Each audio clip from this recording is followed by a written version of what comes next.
bagaimana menurut syariat Islam tentang daging kambing atau sapi yang dibagikan sebelum sholat Idul Adha. Ada ya kasus begini? Ada kasus begini ya. Oke. Baik.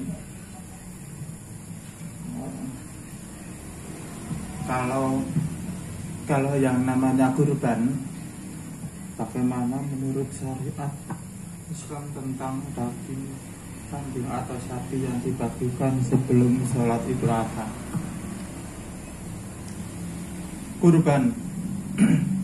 Kurban itu tanggal 10 ya, tanggal 10 hari Nahar, hari penyembelihan itu tanggal 10. Syarat-syarat kurban sudah dijelaskan.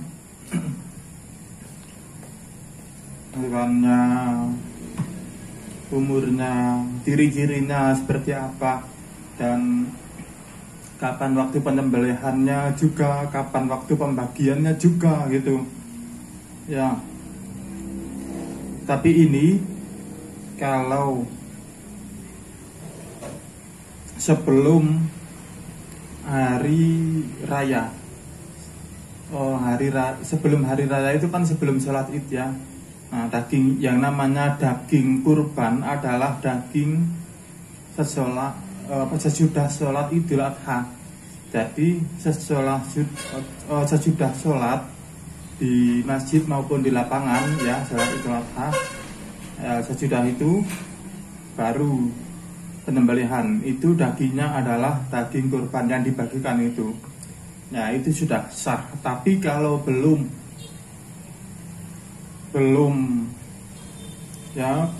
sholat kok sudah dibagikan, alasannya apa gitu ya, orang tersebut mungkin ya mungkin yang seperti ini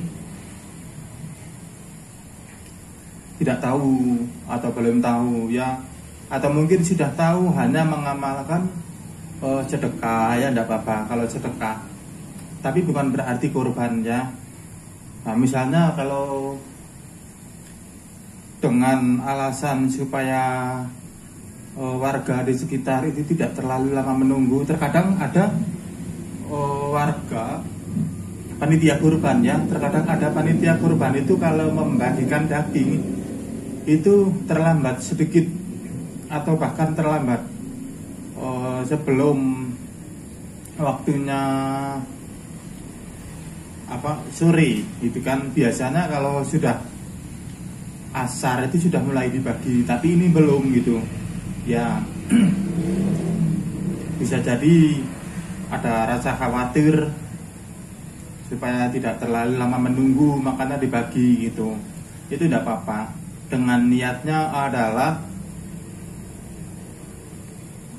sedekah ya, sedekah bukan kurban. Jadi kalau yang namanya kurban itu ada beberapa yang sunnah, ada beberapa yang wajib.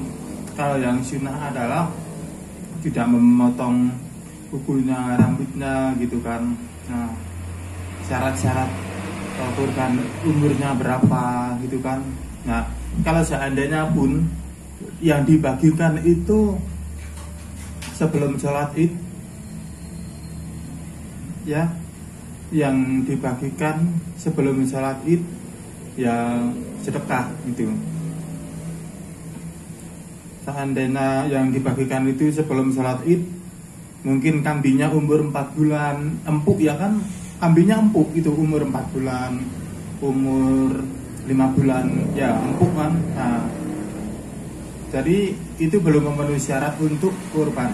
Kurban itu kalau kambing berapa sudah tahu ya, ya umurnya. Kemudian ada juga kalau misalnya mungkin ini yang yang ditanyakan yang dibagikan sebelum sholat Idul Adha Ya seperti itu. Tapi kalau seandainya sesudah sholat Idul Adha, ya seandainya kalau sesudah sholat Idul Adha disembelih bisa, itu termasuk kurban, sudah termasuk kurban.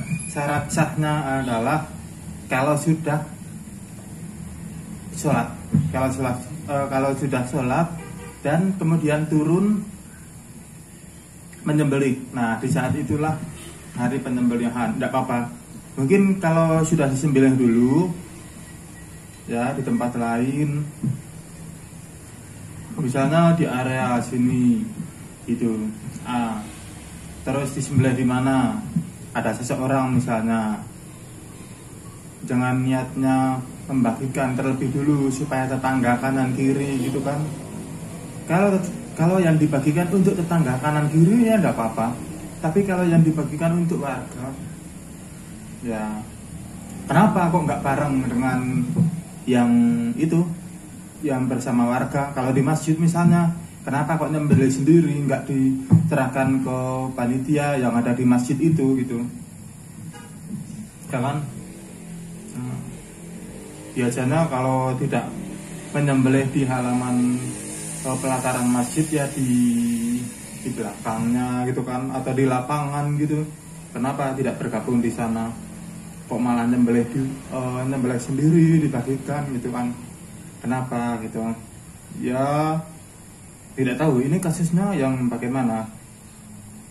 Tapi kalau pertanyaan ini, bagaimana menurut syariat Islam tentang daging kambing atau sapi yang dibagikan sebelum sholat Idul Adha? Menurut syariat Islam tidak ada kurban sebelum sholat Idul Adha. Yang ada hanyalah sedekah atau sedekah biasa dibagikan untuk warga-warga tetangga kanan kiri, RT RW itu ya, terhitung sedekah.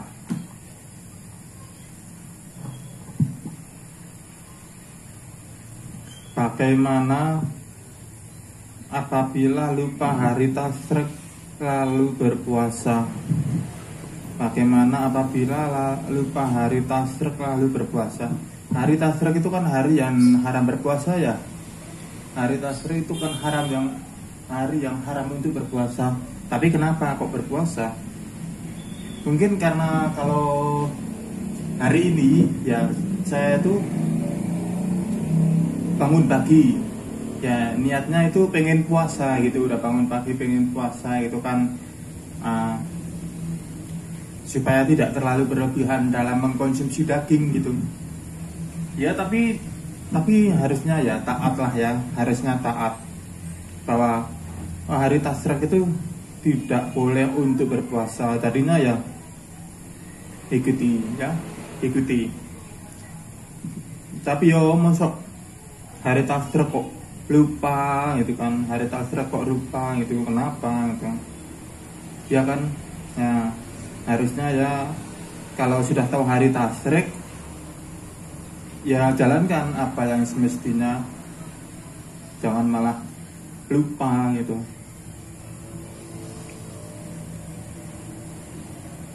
Bagaimana tanggapan Ustaz tentang video-video yang viral seperti sapi mengamuk saat disembelih? Sapi mengamuk saat disembelih itu yang bagaimana? Kalau mengamuknya sebelum disembelih ya, sebelum disembelih itu ya tolong bagaimana supaya hewan itu tidak stres gitu kan. Nah, kalau begini, kualitas daging itu ditentukan oleh proses penyembelihan. Kualitas daging salah satunya selain dari bagian konsum pakan ya, selain dari bagian pakan yaitu cara penyembelihannya. Kalau sampai itu hewan itu stres, nanti dagingnya keras, padat, atos gitu, atau bahkan tidak bagus, masih banyak darah di dalamnya gitu kan ya, seperti itu. Jadi biasanya kalau hewan itu stres saat disembelih, sebelum sampai saat disembelih itu stres, ya dagingnya tidak akan bagus. Nah, lebih baik kalau sebelum disembelih usahakan bagaimana caranya supaya tidak stres gitu ya, jangan sampai stres. Kemudian saat disembelih, saat pisau sudah memutus, saat pisau sudah membuka dari kulit ke daging ya, daging di tenggorokan, di leher ya, di lehernya itu usahakan sampai putus ya, usahakan sampai putus, mau bagaimanapun sampai putus, baik itu lubang darah, lubang vena ya kan, kalau darah vena sama saluran pernapasan, saluran makanan. Nah, kemudian bagaimana untuk melancarkan itu supaya tidak ngamuk gitu kan, dimulai dari awal dulu. Ini kasus sapi mengamuk saat disembelih itu biasanya rata-rata tidak ada persiapan dari panitia. Biasanya panitia itu tidak pernah memikirkan, tidak pernah mempedulikan persiapan apa yang harus dilakukan saat penyembelihan, terutama sapi. Kalau kambing kan mudah ya, tinggal dipegang kakinya gitu atau dijatuhkan. Satu orang pun bisa kalau menyembelih kambing. Nah, bisa. Tapi sapi terkadang membutuhkan bantuan orang lain untuk menyembelih, untuk menjatuhkan, misalnya untuk memegang kepalanya misalnya, itu kan ada bantuan.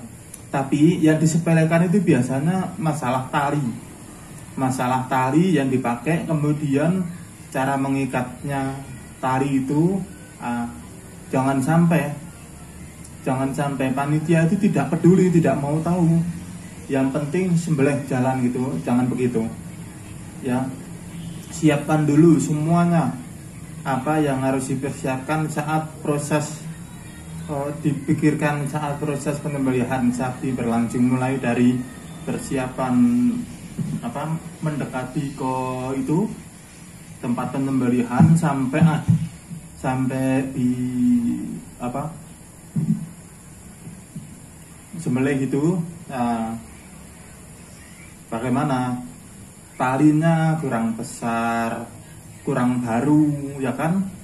Biasanya tali itu kalau bekas atau tali yang digunakan untuk mencencang sapi itu dipakai untuk mengikat kakinya, itu dia mudah putus ya, seperti itu. Jadi ya, panitia mbok yo ngerti gitu loh, jangan malah pakai ikat seadanya, apalagi pakai rafia ya, jangan. Biasanya sapi yang model seperti ini kan sapi Bali, sapi Madura, dia kan tenaganya besar ya. Jangan sampai seperti itu, talinya lepas, kemudian sapi-sapi itu masuk ke selokan atau sudah disembelih tapi kok masih jalan-jalan. Itu kan ada, saya dulu pernah menemukan di sebuah video di YouTube itu, ada sapi itu sudah disubrek ya, itu masih jalan-jalan, tapi saya kurang tahu, tidak mengamati itu saluran nafas, saluran makanan itu sudah putus atau belum. Begitu. Kalau sapi itu hanya terlihat berdarah, luka ya kan, masih diragukan itu sudah putus atau belum, lebih baik tinggalkan. Tapi kalau seandainya kok lubangnya itu belum putus, maka dagingnya haram dimakan ya. Tanggung jawabnya panitia kurban itu kepada amanah. Jadi amanah, dititipi amanah dari warga yang mengikuti kurban. Panitia itu tugasnya mengamankan ya kan, mengamankan, menjalankan itu. Sampai sekarang kok ya masih ada aja video gini, sapi ngamuk masih saja terjadi. Itu kenapa gitu kan? Sekarang kan sudah zamannya modern, entah apa yang terjadi pada mereka itu. Ya,